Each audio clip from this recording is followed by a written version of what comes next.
Law 20. All right. A small miss Right. now creates a big miss later. Yeah, I like that. It's basically, those little things we might brush off today that can really turn into big problems later. Yeah, I think we've all had that feeling, right? You know that something's off, like maybe it's your career or, you haven't quite addressed something in a relationship, but you just kind of keep putting it off. Exactly, yeah. Yeah.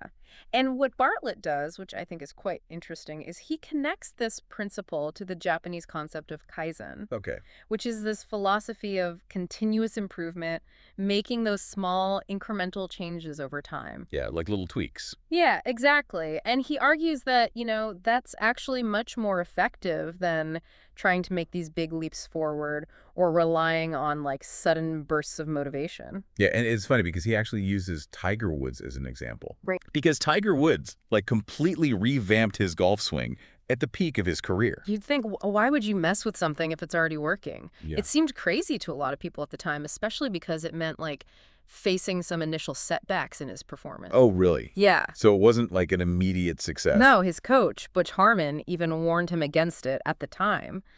But Woods was really committed to this idea of Kaizen, of constantly refining his technique. And, even though there were those small adjustments, they added up over time. And Yeah. I mean, we all know how that story ends, with Tiger just dominating the sport for years. It's true, yeah. It really does show that those little things can make such a difference.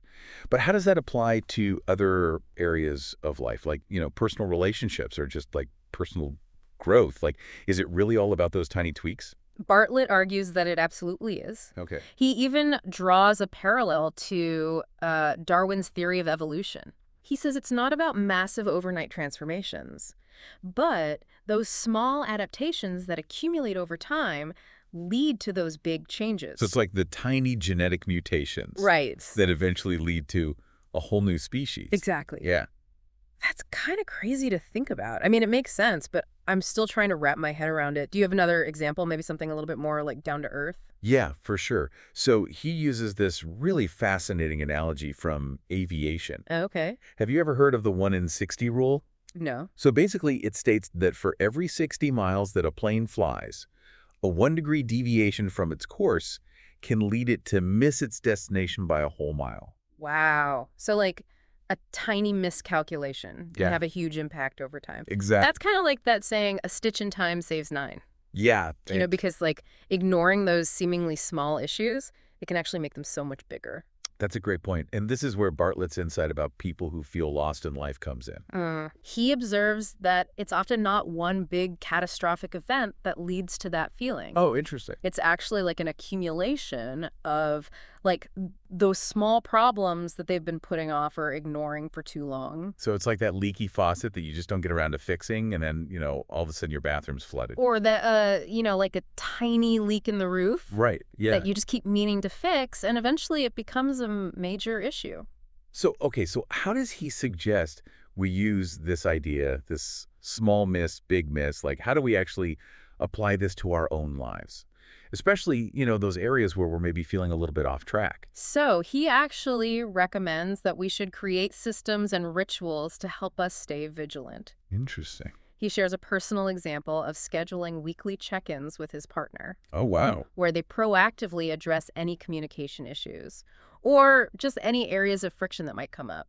I feel like most couples, they only have those serious conversations when things have already gotten really bad. Right. So he's suggesting like a more preventative approach. Yeah, exactly. Like nipping those small issues in the bud before they even have the chance to fester and grow into something bigger.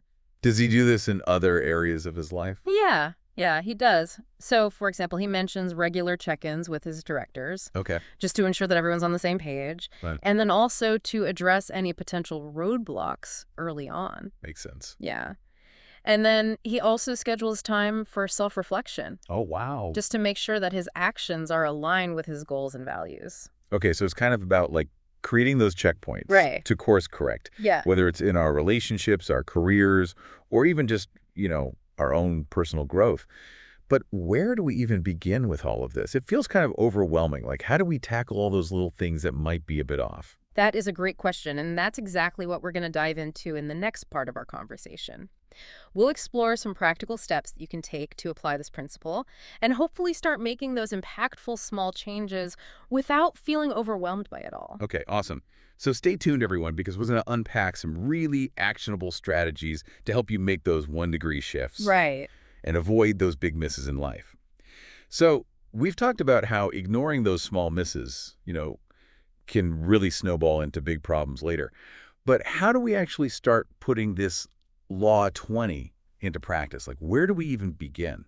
Well, I think instead of trying to completely overhaul your whole life at once, which can be super overwhelming, Bartlett suggests that you should just pick one specific area where you feel most off course.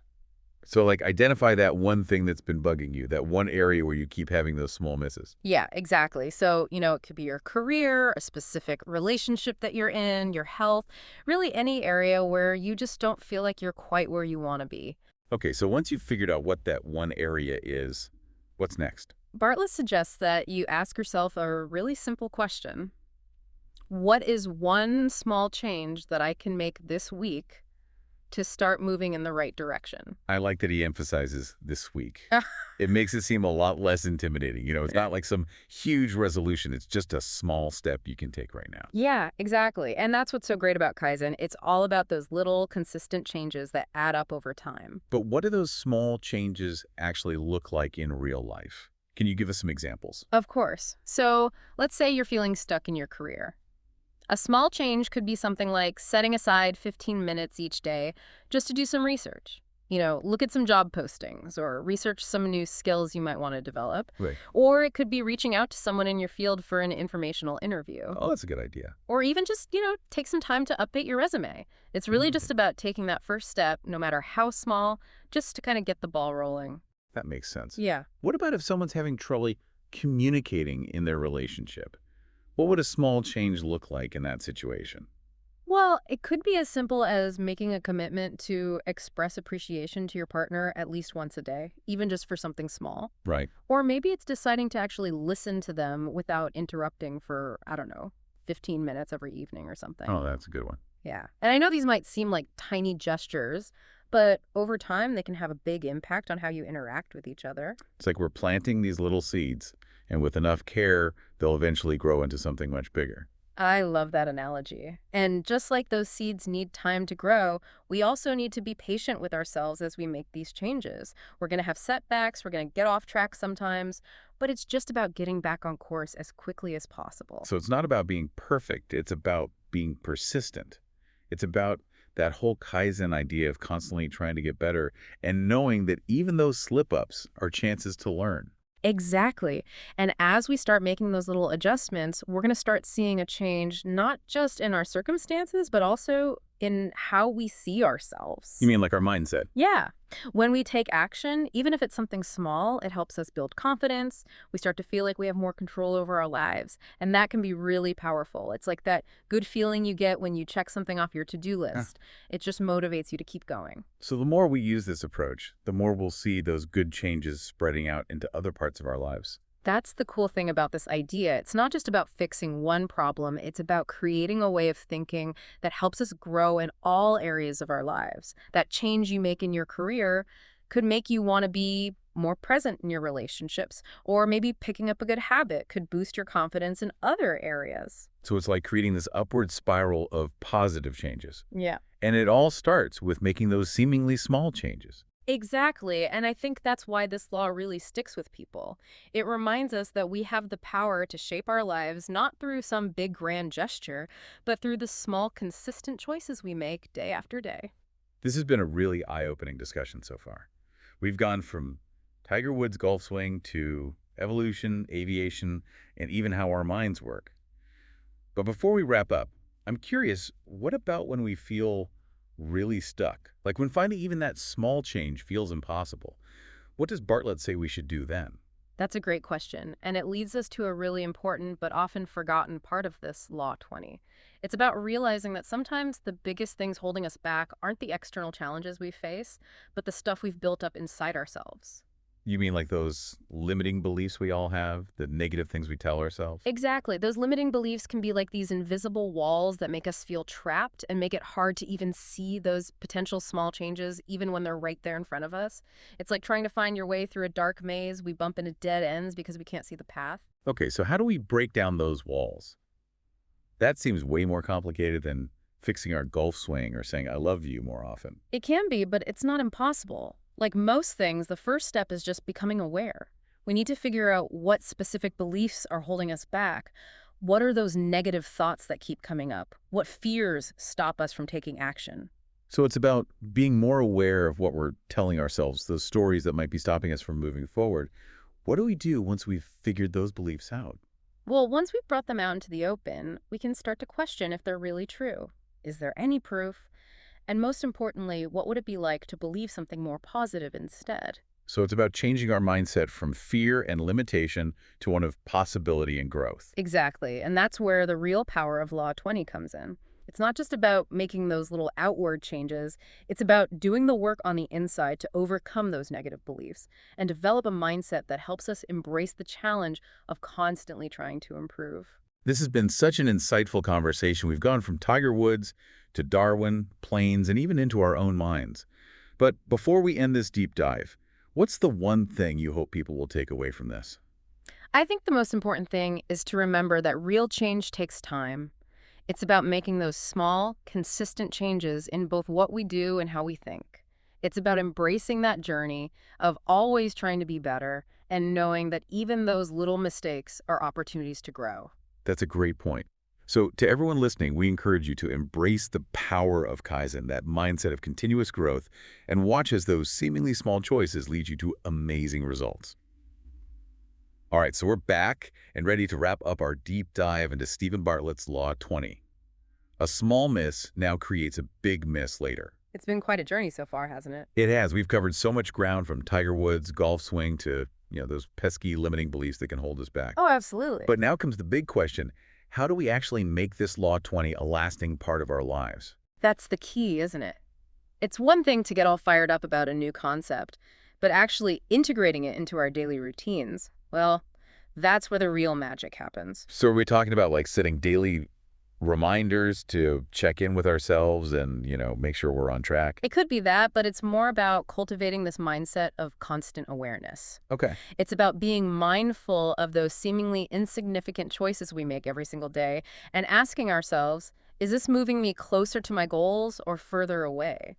That sounds like a lot of mental energy to be using all the time. How do we avoid feeling overwhelmed or like we're constantly overthinking everything we do? It's not about being super critical or putting all this pressure on ourselves. It's more about developing a kind of gentle curiosity about our choices and what they might lead to. Okay, so like having an inner GPS guiding us towards where we want to go. Exactly. So it's about those periodic check-ins like the weekly ones Bartlett does with his partner, Right. but also being in tune with the smaller decisions we make throughout the day. Precisely. And remember, those small decisions don't have to be huge, life-altering changes. Right. It could be as simple as choosing a healthy snack instead of that bag of chips you've been eyeing. Oh, I feel that. Or taking 5 minutes to meditate instead of endlessly scrolling through social media. Yeah. Or even just sending a quick text to a friend you've been meaning to catch up with. It's those little course corrections that over time can really make a difference. Like steering the ship just a tiny bit, but eventually ending up somewhere completely different. Exactly. And as we become more aware of those small choices, we start to understand ourselves better, our patterns and the things that might be holding us back. This brings us back to those limiting beliefs we talked about earlier. It seems like making these conscious choices, even the small ones, can help us uncover those negative thoughts that might be sabotaging our efforts. Absolutely. As we start paying attention to our actions and the results they bring, we start gathering evidence that either backs up those limiting beliefs or proves them wrong. Oh, interesting. We might realize that we're actually much more capable than we thought, or that those fears that have been holding us back, well, they might not be as scary as we imagined. So it's like an ongoing experiment. We're constantly testing those beliefs and using what we learn to make better choices in the future. That's a great way to put it. And the more we do this, the more confident and empowered we become. I love that. It's a really powerful cycle. It really is. Well, this has been such a fascinating exploration of Stephen Bartlett's Law 20. We've gone from understanding the importance of those tiny tweaks to recognizing the power of challenging those limiting beliefs we all have. But as we wrap up our deep dive today, what's the one key takeaway you hope our listeners will remember? I think the most important thing to remember is that real change doesn't happen overnight, it's a process. Yeah. It's about those consistent, small adjustments, both in what we do and how we think. It's about embracing this journey of continuous improvement and seeing those small misses as valuable lessons. Beautifully said. So to our listeners, we encourage you to embrace that Kaizen mindset, cultivate that spirit of growth, and see what happens when you start making those seemingly insignificant choices. You might just surprise yourself. You really might. Thanks for joining us on this deep dive. Until next time, keep exploring, keep learning, and most importantly, keep those 1-degree shifts coming. We'll see you next time.